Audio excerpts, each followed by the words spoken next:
포스터는 강렬한데 영화는 강렬하지 않은 미옥 리뷰입니다.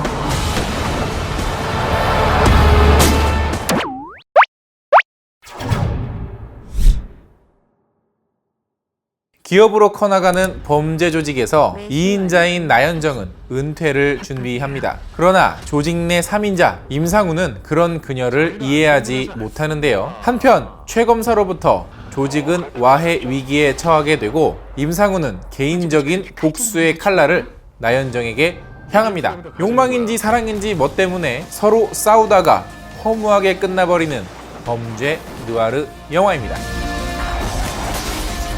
나한테 너 말고 무슨 꿈이 필요해? 안녕하세요. 같이 영화 보는 남자 엉쭈입니다. 오늘 리뷰해드릴 영화는 미옥인데요. 일단 이 영화의 첫인상은 여자 주인공의 달콤한 인생 같은 느낌? 그러나 달콤한 인생하고 비교하기에는 이 영화는 한참 저 밑바닥에 있는 그런 영화입니다. 왜냐면 이 영화 미옥도 사랑 때문에 벌어지는 갈등이기는 한데 사실 저는 보면서 이게 과연 사랑인지 싶더라고요. 이거는 뭐 거의 욕정, 전혀 흥미롭지 않고 새로움도 없고 거기다가 아주 지루하기까지 한 영화입니다. 특히 이 영화는 초반에 캐릭터들을 설정하는 데 있어서 완벽하게 실패한 영화예요. 이 인물이 어떤 인물인지, 어떤 목적을 가지고 있는지, 그리고 이 인물들 중에서 이 극을 이끌어 나가는 비중 있는 인물은 누구인지 관객들에게 제대로 전달하지 못하고 설득하지 못한 채로 이야기가 툭툭툭툭툭 그냥 진행돼 버립니다. 그러니까 영화를 보던 관객들은 당혹할 수밖에 없어요. 지금 이야기가 시작된 거야? 누가 주인공인지도 모르겠는데? 근데 이런 스타일의 연출은 이 영화 끝날 때까지 계속해서 이어집니다. 다음 장면이 어떤 장면일지, 어떤 이야기일지, 어떤 인물들이 나오는지, 어떤 반전이 있고 어떤 사건들이 진행이 되는지 전혀 흥미를 유발시키지 않고 있어요. 그러다 보니까 영화에 집중도 안 될 수밖에 없는 거죠. 보통의 영화들은 감독이 이런 장면을 보여주면 관객들은 다음에는 그러면 이런 장면이 나오겠구나 라고 기대를 하고 있다가 감독이 자, 너희들이 기대했던 건 이런 거지만 나는 더 놀라운 것을 준비했어 라는 식으로 관객들과 계속 대화를 나누는 방식의 이야기 진행을 해왔다면 이 영화 같은 경우에는 그냥 감독 혼자서 궁시렁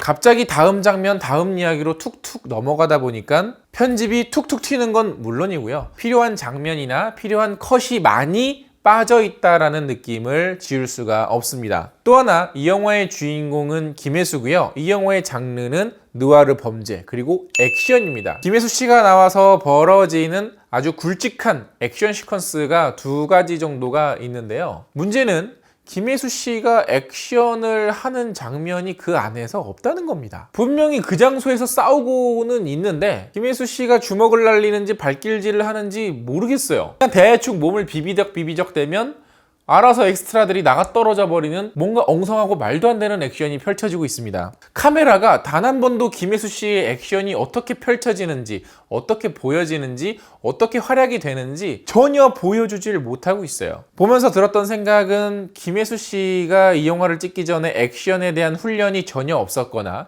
혹은 감독이 액션 연출을 진짜 쥐똥만큼도 못한 그렇기 때문에 영화 속에서 김혜수 씨가 등장할 때마다 우리가 드는 생각은 저 자켓 이쁜데? 저 셔츠 어디서 살 수 있지? 나도 저렇게 한번 탈색 좀 해볼까? 김혜수 미옥 자켓. 이야기에도 자신이 없고 액션에도 자신이 없었던 것 같습니다. 사실 이 영화의 소재는 그렇게 나쁘지는 않습니다. 이 정도 소재들이면 느와르 장르, 특히 이런 류의 영화에서 이야기를 이끌어 나가는데 전혀 부족함이 없어요. 그래서 어떤 느낌이냐면 왜 여러분들 친구들 중에도 정말 재미있는 이야기를 정말 재미없게 하는 친구 있잖아요. 그죠? 이 영화가 딱 그래요. 정말 재미있는 소재가 될 것 같은데 전혀 재미없게 합니다. 핵노잼. 관객들에게 어떤 기대감을 불러일으키거나 관객들을 생각하거나 배려하면서 만들었다기보다는 감독 혼자서 그냥 자기가 하고 싶었던 이야기를 마음대로 해버리고만 그런 영화였어요. 그 외에도 부족한 부분들은 굉장히 많은 영화입니다. 무엇보다 주인공 김혜수, 나현정 혹은 남이옥이라고 하는 캐릭터를 제외한 다른 캐릭터들 역시 왜 그러는지, 어떤 목적인지 그 인물들의 심리와 이런 것들에 완벽하게 몰입을 할 수가 없고 공감을 할 수가 없어요. 왜냐면 혼자 떠들고 있기 때문에. 저는 영화를 보면서 이렇게 중간에 핸드폰을 꺼내서 딴짓하고 싶은 생각이 드는 영화는 참 오래간만이었던 것 같습니다. 영화 보고 오신 분들 그렇게 많지는 않으실 텐데 영화를 보고 오셨다면 영화에 대한 의견 댓글로 많이 달아주시고요. 영상 재밌으면 좋아요 누르는 거 잊지 마시고 구독 버튼 아직 안 누르셨으면 구독 버튼도 꼭 눌러주세요. 그러면 저 엉준이 앞으로 영화 리뷰를 제작하는 데 있어서 정말 큰 도움이 된답니다. 그럼 전 다음에 더 재밌는 영화 리뷰로 찾아뵙겠습니다. 다음에 만나요. 안녕.